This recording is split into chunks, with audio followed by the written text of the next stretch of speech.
Let's check out the goodies I got in this dollhouse lot. First up is this absolutely beautiful handmade cabinet. This is 1/24 scale, which is half of the size of 1/12 or 1-inch scale. I like that it has these primitive bar things that keep the doors closed. It's perfectly made so the doors are flush with the front of the cabinet. The paint job is chippy and looks authentically old rather than just aged. The original price is on the back of $49.99, and this was made by Beth Gill in 1988. Always sign and date your handmade minis because it's fun for people to find it later. A lot of the miniatures in this lot are handmade, and some of them are still in the package, have never been used. Much of this lot is half scale, although I do have a bunch of 1/12 scale things toward the end. Right now I'm looking at a perfume vase and tray, handmade Artisan mini. This is half scale.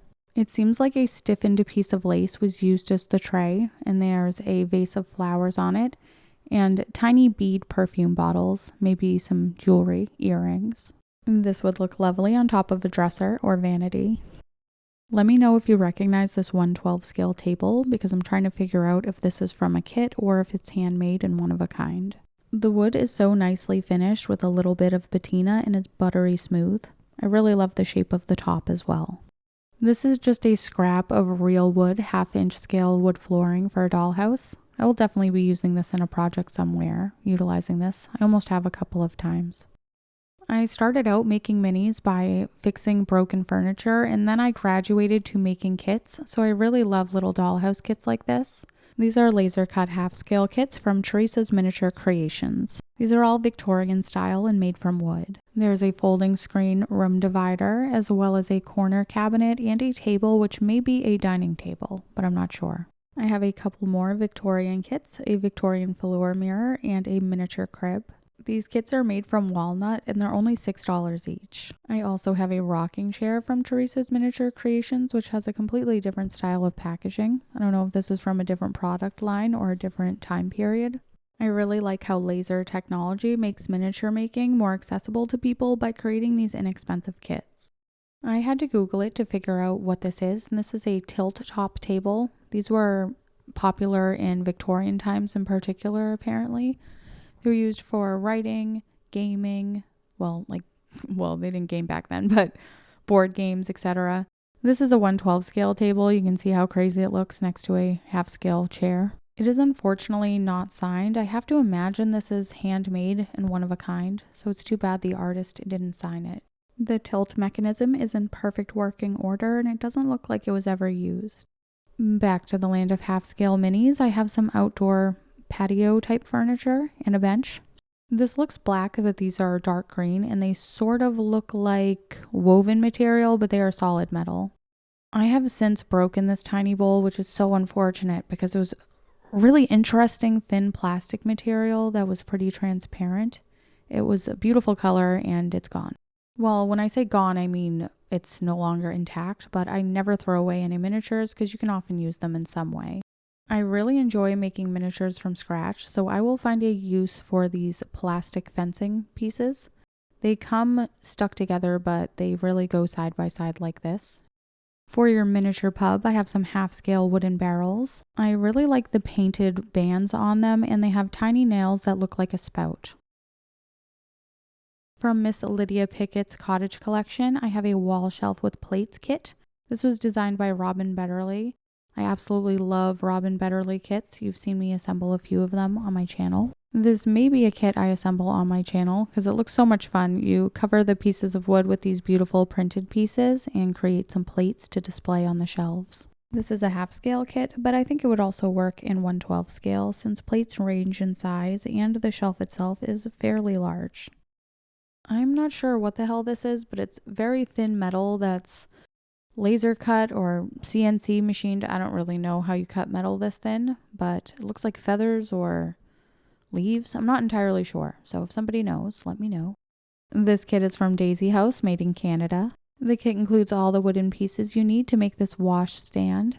I love how it shows different finishes and different colors. You could just use this as an accent table, but I really enjoy it displayed with the plastic Crisen Bond water jug, bowl, and chamber pot. So I would finish it with these pieces shown here. I don't know who made this, but I have a resin half-scale fireplace mantle. This is probably a Victorian style with some relief carving or something. I actually don't know different styles. I don't know why I'm guessing. I spent about 15 minutes trying to find a picture of this plant stand table thing, which I did end up assembling. It looked really beautiful, but you'll have to just take my word for it. I sanded all the edges of the laser cut pieces so they'd look more rounded and handmade. I kept finding these random faux velvet flocked seat covers in the box, and then I eventually found the 4 half-scale chairs that go with them.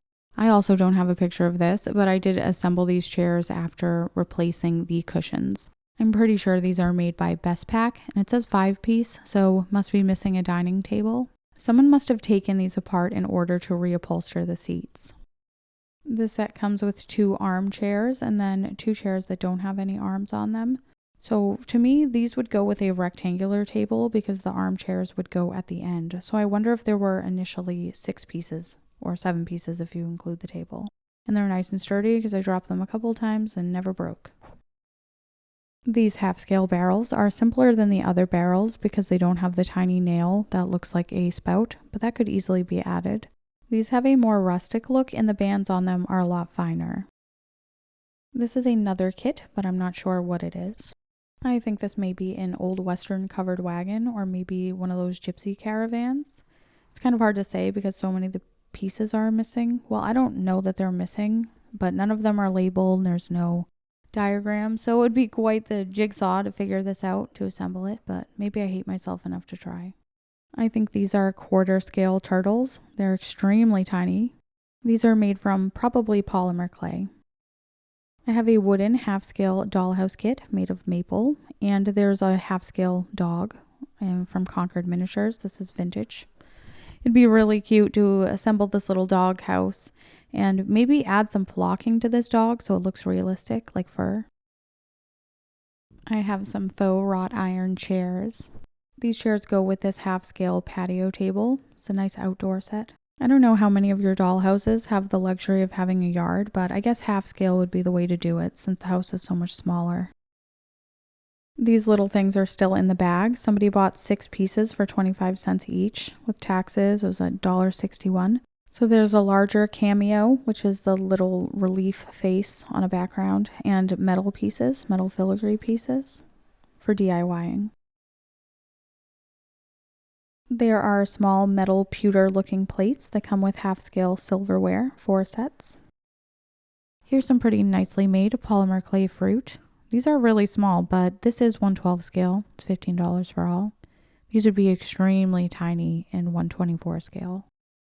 This is a half-scale magazine rack supposedly, but this definitely looked like 112 scale to me, so I actually assembled this and it is 112. This is a half-scale piano, which is pretty simple and plain. I'm thinking of assembling this on my channel and adding some appliques to the flat part to add some detail and make this look more handmade. This is a half-scale cabinet with a hutch up top. This little guy has 2 working cabinets below, but the drawers are not real drawers and are just flat pieces of wood. I was born in the 80s, and when I was growing up, this piece of furniture, this style of furniture was really common, but I feel like companies aren't even making these anymore. Maybe because they're so bulky. This is a nice little piece of furniture, but if I compare it to the artist-made cabinet, you can see what a fine example the handmade one is. I really have no idea what these little printed pieces of flower paper are, and it says $1.25. I truly have no clue what anybody would use those for. And then I have some half-scale wallpaper. This looks like a 112 scale mirror, but I suppose it could be used in half scale as a floor mirror leaning against the wall. These are the only 2 124 scale rugs I have. Of course, these could also be used in a 112 scale space. This could be a little welcome mat or be used in the kitchen, but 124 scale things are more rare to me, so I'd keep them in that scale.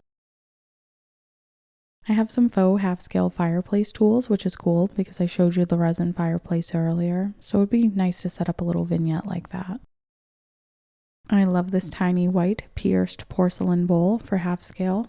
This has nice proportions and the walls aren't too thick of it. And then I also have these fancy metal faucets. It's nice that there are 2 of them because one of them could be used for a tub and then the other could be used for a sink, or you could make his and her sinks. Here's another handmade item, and it has the price tag on the back of $35. It's a tiny boat that includes one paddle. I believe you need two, but I don't know. Actually, I'm not a boat expert. I don't know why I'm even weighing in on that. I'd end up painting this half-scale sea lion for realism. Again, this could be made from a kit, but I'm not sure, and it's also not signed or stamped anything. This is a 1/2-inch scale bench. Kind of looks like a church pew. I really like the primitive rustic style of it, and has this interesting little table in between the seats. The lot included this printed piece of paper, which is maybe the plan someone had for all those barrels, and also some printed floors. This would work well in 112 scale or 124 scale since tiles come in different sizes. It's printed on nice heavy paper and is a really good quality. Here's a 112 scale hand-painted bezpack piece with some issues, as Whitney Labrie would say. Sometimes when a miniature piece is missing the hardware, it's hidden in a drawer because someone just didn't glue it back on, but unfortunately, the missing handle is not in the cabinets or the drawer, so it looks like it is missing. Hand painted by Gwen Styles, 2001. Another issue, this piece is missing one of the feet. They are kind of a strange shape. I ended up replacing both of the rear feet so they would match, and I think I used chopsticks. I also replaced both of the pieces of hardware in the front so they would match. I really love the style of this half-scale fireplace. It's made of nice chunky wood pieces and then very fine thin wood with a mirror in the back. It seems like it could be one of a kind, and it has an original price tag of $49.99 on the back. It's made with a flat piece of wood on the back and then a chunky square dowel, a flat wooden piece, and then a little triangle on the inside. So it's actually fairly clever and simply made, so this could be replicated in theory. I don't like mahogany or blonde wood, so this is the perfect wood tone for me, which is kind of like walnut. I have a 112 scale table with a very nice carved edge and beautiful legs that have a little ball foot on the bottom. It must take a lot of patience to make little ball feet like this, and I wonder how many broke or didn't turn out right, how many they had to make to end up with 4 of these. It is signed D. Collier, October 6th, year 2000. This is a completely separate dollhouse lot that was not included with the first lot, and it's mostly 112 scale miniatures. This is a simple stool, but it could be made a lot more interesting by draping a kitchen towel and adding a bowl of fruit, maybe a bottle of wine. For a simple bucket like this, I would add some water to it and maybe a dirty cleaning cloth, just to create a story. This has carved wooden bands, so it's nice to paint these so they look metallic and maybe add some rust as well. The rope handle could be replaced with metal. I have a couple lanterns that are wired and have very weird cords, so at the end of the cords there are paper clips. I have absolutely no idea. I doubt this has anything to do with the electrics. Anyway, at first glance, the 2 lanterns look like a pair, but one of them has a pointy top and the other has a big hoop. They both have colored light bulbs. I don't know what these are used for. These could be carriage lamps, I suppose. This seems to be signed X maybe, and it's a little vase. Here I have some plastic scissors, a plastic candle holder, and a plastic candelabra. I have a video on my channel showing how to make cheap plastic miniatures look realistic, so I actually love jazzing these up. This is a unique style of footed basket, so it's nice and flat, and then it has these little feet at the bottom so it can sit on a tabletop, or I suppose you could hang this on a wall. I would sit this on a surface because I really like how the little feet look. I've never learned how to crochet because I don't have the patience, but I would love to own a miniature version of the Afghan blanket that goes on the back of the sofa in the sitcom Roseanne. I grew up watching that show and I just love that blanket. It's very nostalgic for me. Here we have a 112 scale pie safe with cabinet doors. They're a bit bulky, but I really like the faux tin detail on these. You'll often see punched tin on vintage pie safes to create some circulation for the pies. I don't know how many people actually store miniatures inside working miniature drawers, but I do like to partially open them and drape a towel or some kind of fabric sticking out. I would love to understand the function of this shape of a cutting block. I don't like the furniture pegged legs because they're very bulky to me, but I do really like the shape of the top. If somebody knows the purpose of having this concave surface like this on a butcher block, I would love to hear it. And there's a place for knives. Here we have an ice box with really nice details. It's nice and thick inside, so it looks like it's insulated. I have no idea why there's a mirror on top. That's weird. It's such a small detail, but I really like the fluting on the doors and the really delicate hardware. I wonder how I would replicate this texture, maybe by gluing some really fine toothpicks side by side. This dining table came in its original box and had some wrapped up miniatures inside of it. So first we'll look at the dining table. It's in absolutely perfect condition, so obviously never been used. This mahogany tone wood isn't for me, but I can appreciate the craftsmanship and the traditional style of this table. Here's a vintage 6-pack of beers that was inside the wrapping inside of the table, and a little glass pitcher filled with probably orange juice. I'm sure someone's made a beer and orange juice drink you could mix. Really thin glass just speaks to me, so I really love this bottle. It has a tiny dry cork inside, and of course I immediately broke it in half trying to pull it out of the top. I did eventually glue that back on. And we finish rather lamely with a metal mug and a couple of beer cans. If you enjoy handmade minis, watch this video next where I make a lot of miniatures from scratch. Consider joining my Patreon either as a free member or as a paying member for $3 a month.